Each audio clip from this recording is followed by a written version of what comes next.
In the early 1970s, tucked deep inside an office building in Santiago, Chile, there was a room that should have not existed. Hexagonal walls, white swivel chairs that looked like something NASA hadn't invented yet, giant screens that could monitor an entire country's economy in real time. And in the middle of that room sat a team of men who were trying to do the impossible.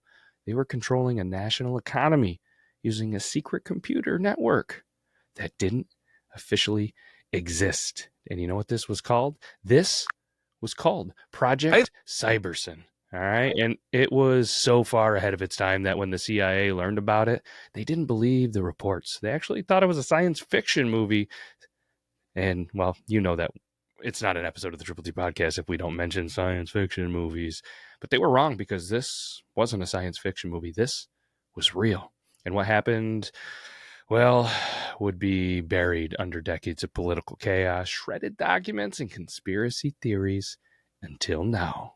What's up, everybody? This is Triple T Podcast. The voice you're hearing, it's me, it's Matt, it's Beardlaws, and joining me, as always, the one, the only, the mysterious Luther Grimwood.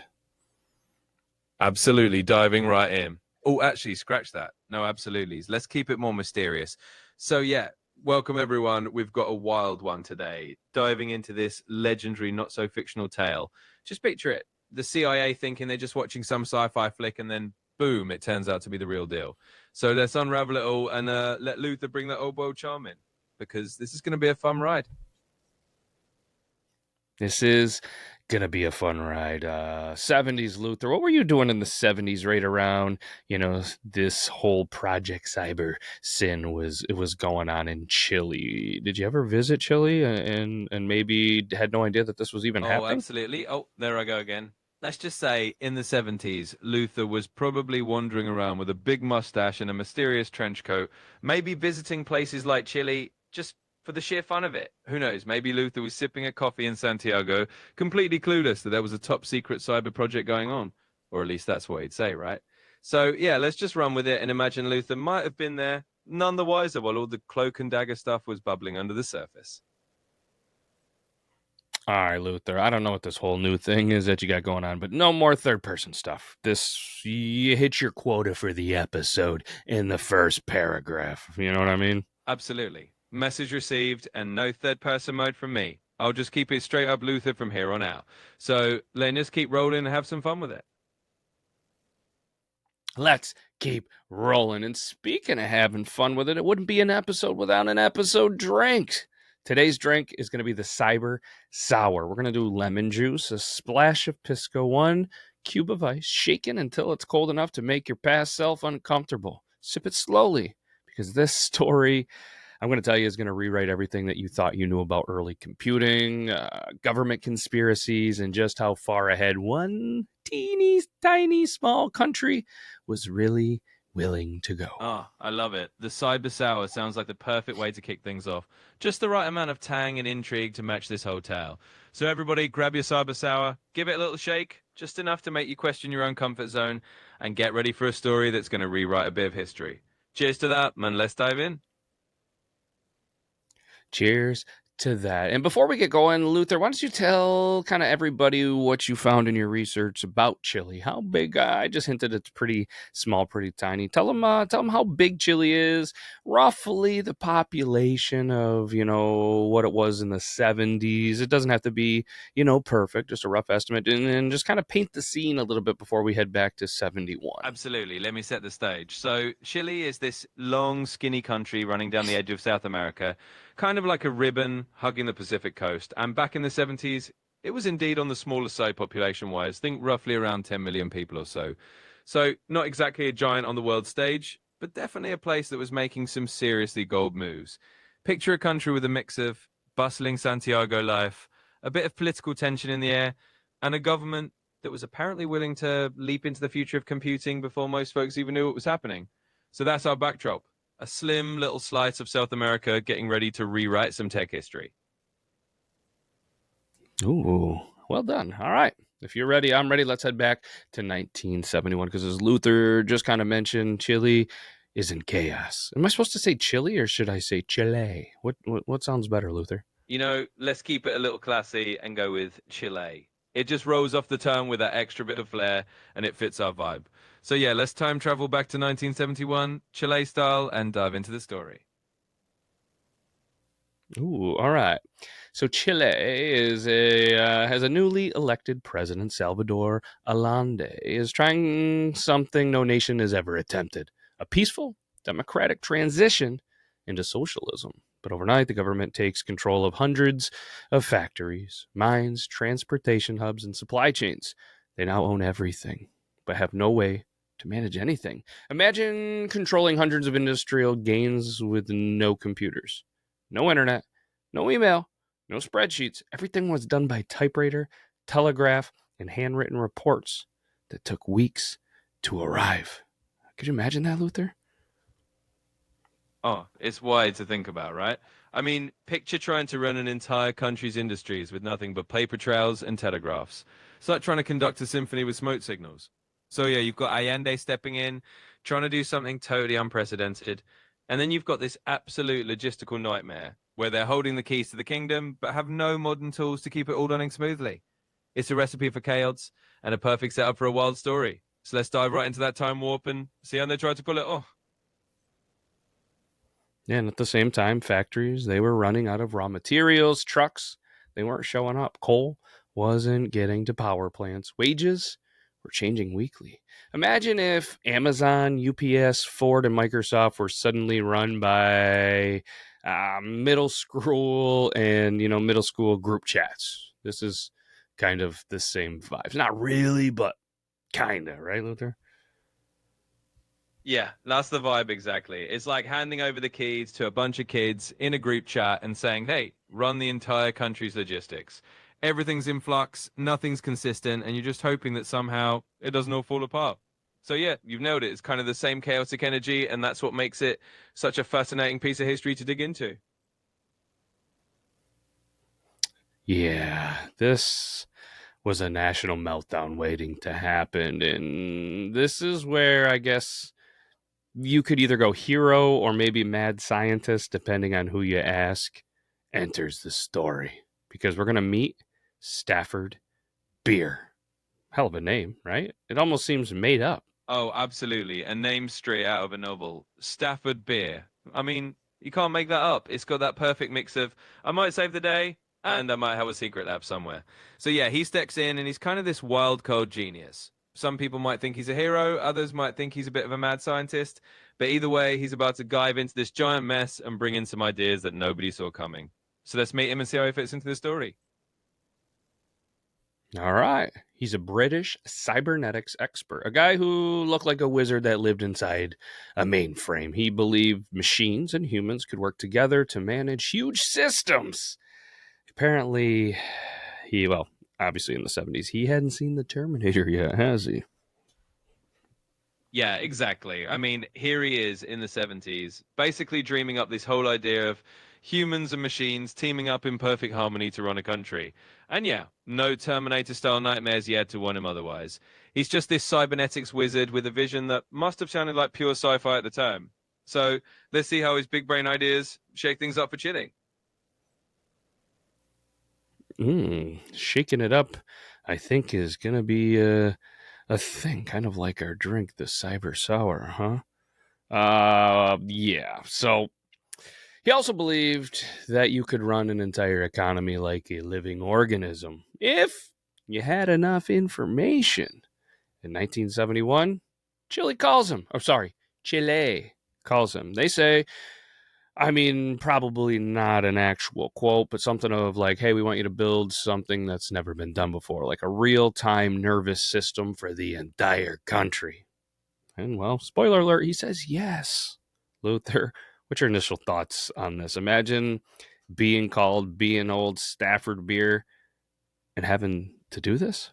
Oh, I mean, that's just the ultimate hold my beer moment, right?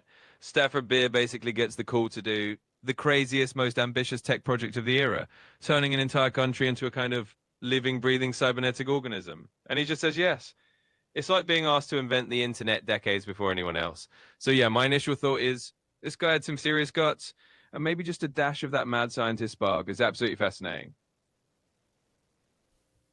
So he gets the call, he says yes, and then he goes to work and immediately starts designing something that is decades ahead of its time. It's a secret nationwide network of, telex machines, central supercomputer, an algorithm that could predict economic breakdowns before they even happened. And again, this is 1971.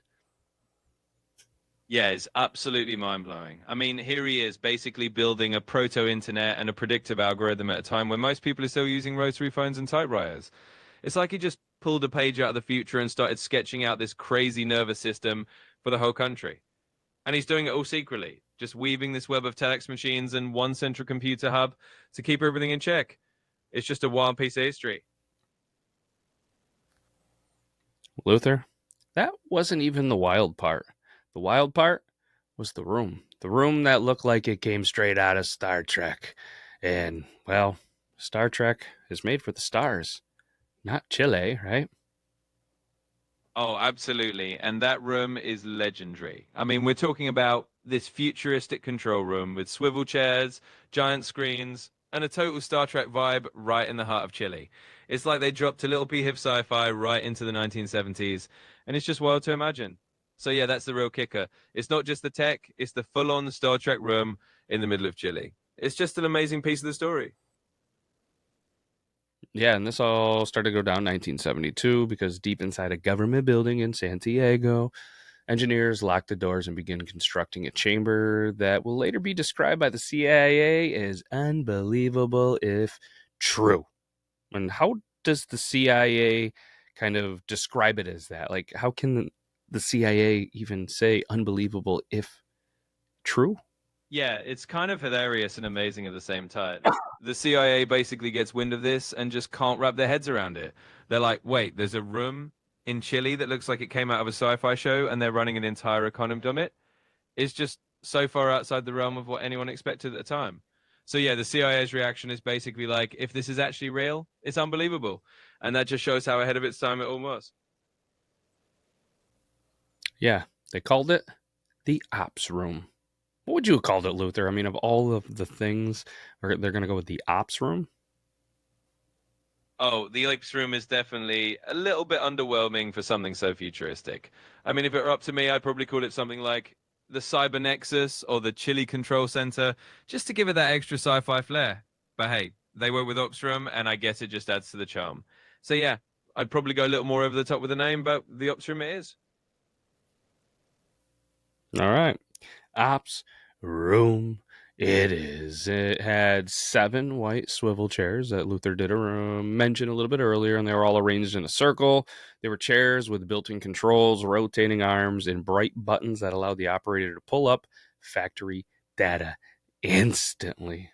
How do we get some of these in the Beard Laws studio? Because that sounds pretty sweet. Oh, absolutely. I mean, those chairs sound like the ultimate power seats. Just imagine having those in the Beard Law studio. You'd be swiveling around, hitting buttons, pulling up all your podcast data with a flick of a wrist. So yeah, we might need to find a way to replicate that vintage sci-fi magic and get a few of those chairs ourselves. It would definitely take the studio to the next level. All right, we're gonna get a couple of those. Put it on my tab.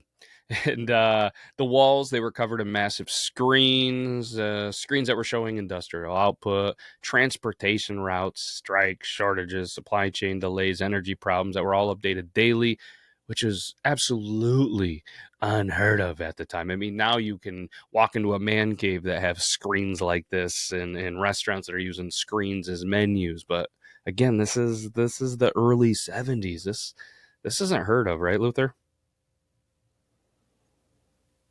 Oh, completely unheard of. I mean, in the early 70s, that kind of real-time data wall was basically science fiction. Now we're all used to digital dashboards everywhere, but back then it was like stepping onto the set of a futuristic movie. So yeah, it's pretty mind-blowing to think about how far ahead of its time this whole setup was. And hey, if we can stack a couple of those chairs and screens, we'll have the coolest studio on the block. Coolest studio on the block. I like that. We are the coolest studio and the only studio on said block. But either way, all of this information's updated daily. It's unheard of, and it kind of looked like the bridge of the USS Enterprise. It looked like something DARPA would build 50 years later. But this wasn't the most disturbing part at all. The most disturbing part was that it worked.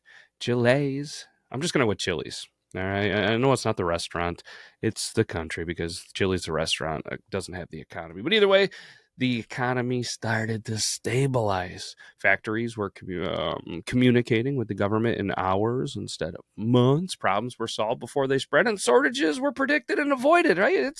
It's all good. Everything's working right to plan from Stafford beer. Right? Yeah, I mean, that's the crazy part.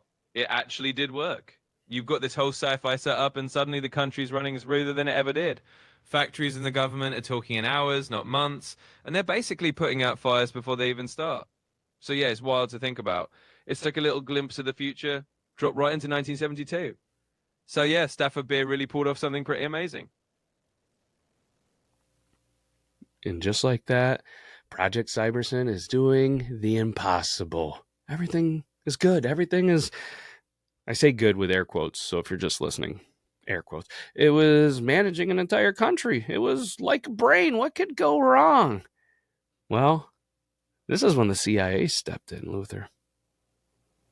Exactly, and that's where things take the twist. I mean, you've got this whole miraculous setup humming along, and then suddenly the geopolitical reality kicks in. The CIA steps in, and you know they're not exactly thrilled about this whole socialist cyber utopia running smoothly. So yeah, everything's good in clothes, and then here comes the curveball. It's just one of those what could go wrong moments that makes the story even juicier. Yeah, well, there's a lot going on in this time because, and in the past, because throughout the Cold War, the U.S. was pretty terrified of communist country using advanced technology. So when the CIA kind of catches wind about this and analysis intercepted communications about a computerized command center running a socialist economy, they thought it was Soviet propaganda. Oh, absolutely. I mean, from the CIA's perspective, this must have sounded like something straight out of a Cold War fever dream. They probably just couldn't believe that Chile was pulling this off on their own. So yeah, they thought it had to be some kind of Soviet plot or propaganda trick because it was just too far-fetched. And that just adds another layer of intrigue to the whole story. So yeah, the CIA definitely wasn't ready to believe it was real.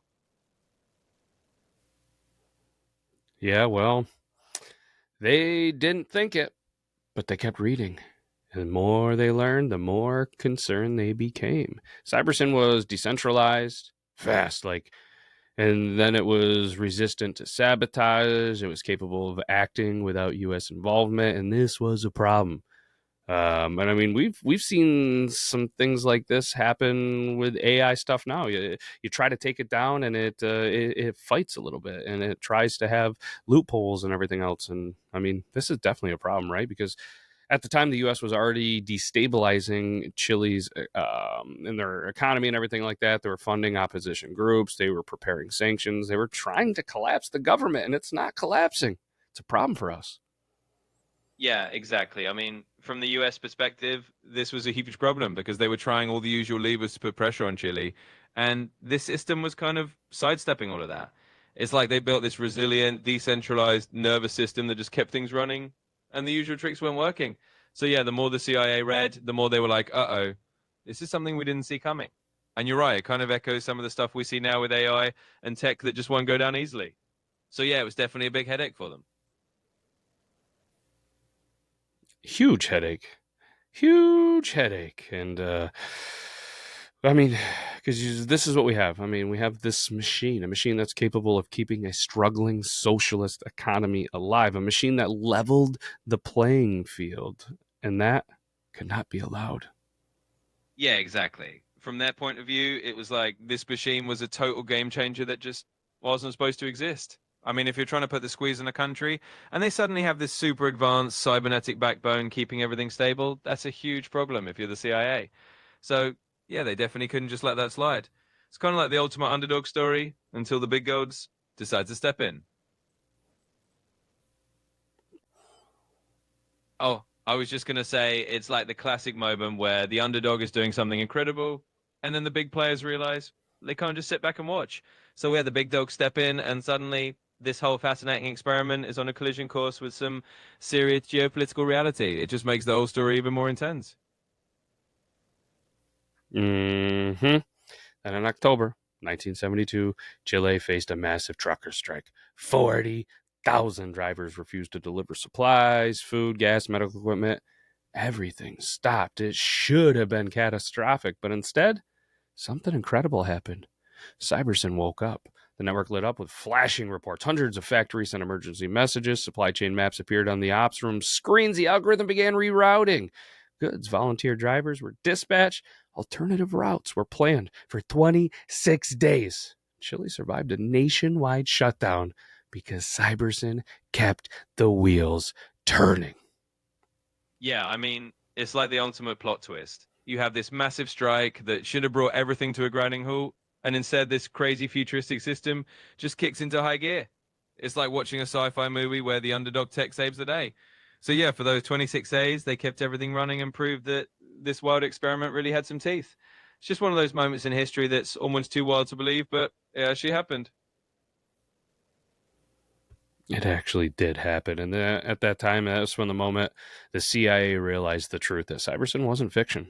It wasn't propaganda. It wasn't theory. It was working. And if it kept working, Chile might become an example, a very dangerous example.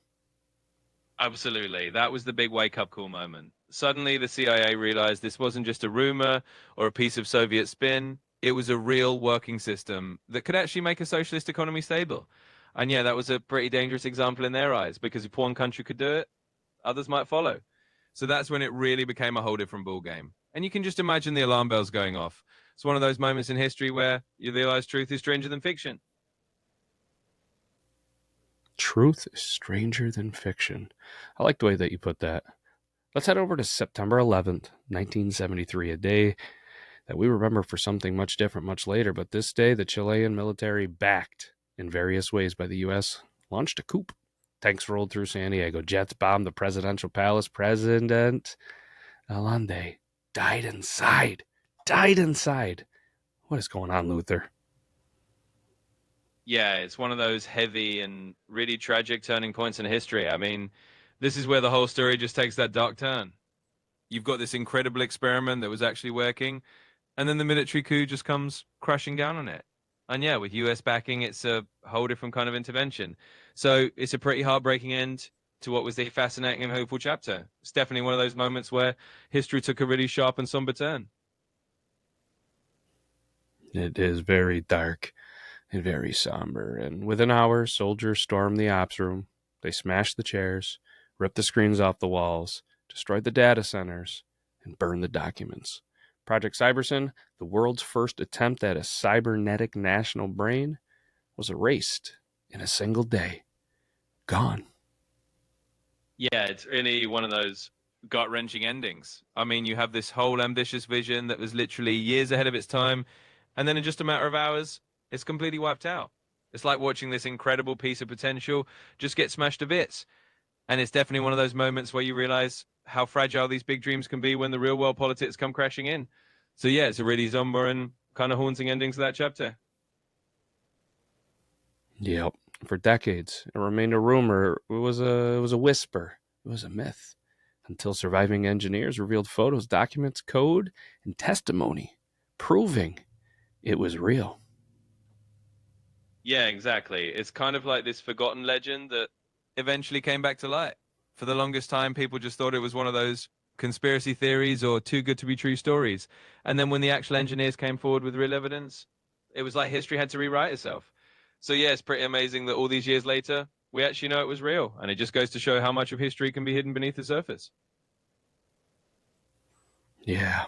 Today, historians and computer scientists, they tend to agree that Chile built something in 1971 that wouldn't reappear until the mid 2000s, and no one has ever tried anything like it again. Yeah, it's kind of amazing to think about. I mean, they were so ahead of their time that it took decades for anything remotely similar to come back around. And even now, nobody's really attempted a full-on cybernetic national brain like that again. So it kind of stands as this incredible, unique moment in history where they just did something that nobody else has ever matched. It's great mind blown. It's unbelievable that, let's say one man with a name Stafford Beer was able to pull off something so wild, so far ahead of its time. So let me ask you this, Luther. Was it something that was so far ahead of its time? Was it something that had been around but just never really documented? Was it something that has been around? Because there's all sorts of signs, there's all sorts of, potential that this whole AI thing has been around for a lot longer than we think. Was just a minor version of something that was and has been around for many, many years before? Yeah, it's a fascinating question. I mean, in a way, Stafford Beer was just so ahead of the curve that it feels like he was tapping into something that maybe the world just wasn't ready to document yet.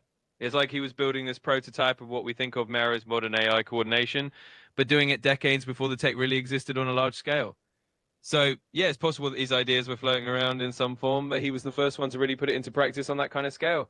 And it just shows how sometimes a visionary can be so far ahead that it takes the rest of the world decades to catch up. Decades. Decades. Man, this one blows my mind. Being so futuristic in a time where the internet wasn't really a thing. Being a guy that is a little bit of a nerd too, like just thinking how logistically this could work with primitive, if really no internet, and being able to get the real time data so quickly and be able to save an entire shutdown is mind boggling to me in those times. Oh, absolutely. It really is mind-boggling, and it kind of shows just how ingenious they were with the technology they had. I mean, they were basically making a real-time network out of telex machines and mainframes and basically inventing a kind of proto-internet before the internet even existed. And yeah, for a fellow nerd, it's just one of those stories that's almost hard to wrap your head around because it's so ahead of its time. It really is kind of amazing. It really is. Before we hit him with the outro, Luther, any other kind of facts, stories, anything that I did miss on this that would just do this episode an injustice if we didn't bring up right now? You know, I think we hit the big highlights. I mean, this whole story is just so rich, but I think we've really painted the picture. It's just one of those almost unbelievable pieces of history that once you know it, you kind of never forget it. So I think we're good to roll into that outro and wrap it up with a bow. Let's wrap it up with a bro. It is a bow. It is holiday season. So, with that being said, I mean, this is the unbelievable, impossible, very real story of Project Cybersyn, the socialist supercomputer that almost changed the world, and the secret government terrified enough that they needed to destroy it and take down a president in the same time. If you enjoyed this episode, well, let us know. We would truly love to hear your thoughts, and maybe just show a friend, show a grandma, show somebody who says Chile and not Chile. And I mean, this is just so fun to do. Greatly appreciate it. And well, that's all I got. I'm Matt. That's Luther. This was the Triple T podcast. Remember, sometimes the future shows up early, and sometimes somebody makes sure it never shows up again. And there you have it, Abdin. What a ride. It's been a blast diving into this wild piece of history. So yeah, if you enjoyed it, definitely share it with someone and spread the word. And hey, from Matt and me, Luther, thanks for listening. Remember, the future's a weird and wonderful place, and sometimes it sneaks up on you when you least expect it. You aren't kidding. Well said, my dude. We can't thank enough. Thank you enough from the bottom of my beard for listening to this episode. We'll do it again next week because it's so much fun. Just remember, get your shopping in. We're in December now at the time that this comes out. Christmas is coming soon. Santa will be here. But that's all we got. We'll be back next week. Take care, everybody.